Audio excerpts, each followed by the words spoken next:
আসসালামু আলাইকুম ওয়া রাহমাতুল্লাহি ওয়া বারাকাতুহু। আসসালাতু ওয়াসসালামু আলাইকা ইয়া রাসূলুল্লাহ, আসসালাতু ওয়াসসালামু আলাইকা ইয়া হাবিবাল্লাহ। প্রিয় সম্মানিত দিনী ভাই ও বোনেরা, আজকে আমি আপনাদের সম্মুখে একটি আমল নিয়ে হাজির হয়েছি। ছোট্ট একটি আমল, কিন্তু এই আমলটি যদি আমরা দৈনিক ৫ বার করতে পারি যে কোনো সময়, এই আমলটা ৫ বার করতে পারলে আল্লাহ পাক রাব্বুল আলামিন ওই ব্যক্তির সকল সমস্যা দূর করে দিয়ে আল্লাহ পাক ওই ব্যক্তির যাবতীয় মনের বাসনা, কামনা, ইচ্ছা, ঐকান্তিক বাসনাগুলি আল্লাহ পাক পূরণ করে দিবেন। আমরা কে না চাই আমাদের মনের বাসনা পূরণ হোক?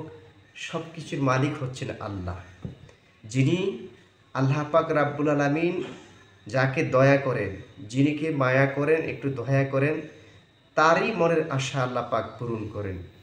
এজন্য কিছু উসিলা ধরা দরকার। এর মধ্যে একটা উসিলা, এই আমলটা যদি আপনি নিয়মিত দৈনিক ৫ বার পড়েন, শুধু ৫ বার পড়তে পারেন, আল্লাহ পাক রাব্বুল আলামিন আপনার যাবতীয় মনের মাকাসেদ, ঐকান্তিক কামনা বাসনাগুলি পূরণ করে দিবেন। এটা কি আমল? একদম ছোট্ট আমল।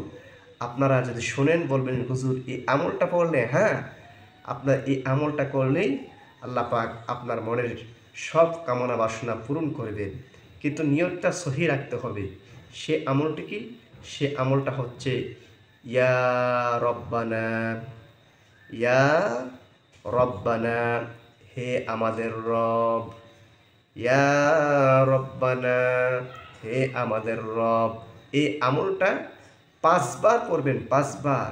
যেই কোনো সময় আল্লাহ পাক আপনার মনের ঐকান্তিক আশা, কামনা, বাসনাগুলি, ইচ্ছাগুলি পূরণ করে দিবেন।